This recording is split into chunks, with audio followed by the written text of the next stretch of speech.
জানেন আমি ব্রাহ্মণ, আমি মাটন খেলাম, এটা মানে বিফ মাটন বলে বিফ খাইয়ে দিলেন।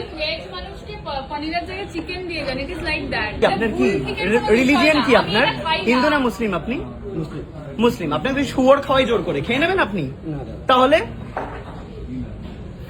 আপনি আমাকে গোমাতাকে খাওয়ালেন আমাদেরকে। मैनेजर के डाकबेन की डाकबेन ना। मटन स्टिक बोला था, अभी दिया मटन स्टिक, उन्होंने देके गया बीफ स्टिक, हमने खा भी लिया बीफ स्टिक, अब बोल रहे ये है आपका मटन स्टिक। हमने एक ही ऑर्डर किया था। क्या मजाक चल रहा है ये आपके यहाँ पे?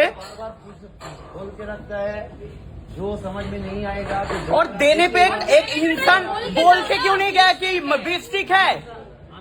कोलकाता में आप लोग बिजनेस कर रहे हो। आपका गलती हो ही सकता है, जब भी टाइम बोल दीजिएगा ये बीफ है, ये मटन है, ये है। जब भी खाना दे रहे हैं तो बोलेगा एक ही लग रहा है ना, ये बीफ स्टेक है या चिकन स्टेक है या मटन स्टेक है, उसी टाइम मैं मना कर देता। एक पल का उसके पास टाइम नहीं है कि ये क्या है बोल के प्लेट उठाने बोल रहा हूँ, प्लेट नहीं उठा रहे ये लोग। बार बार तुम लोगों को बोला हुआ है जब भी खाना कस्टमर को देगा तब भी खाना।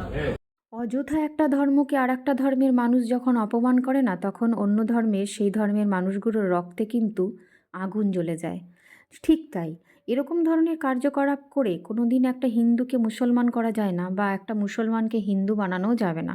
সুতরাং এই সমস্ত কার্যকলাপকে আমি একদম সাপোর্ট করছি না। আর আমার সঙ্গে যারা সাপোর্টেড তারা অবশ্যই কমেন্ট করে যাও।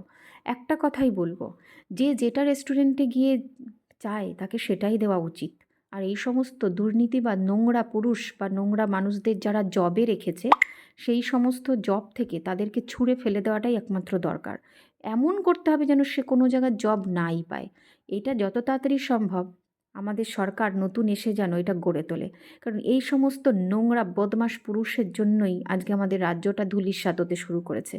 এখনও সময় আছে, হিন্দুরা তোমরা কিন্তু জেগে ওঠো।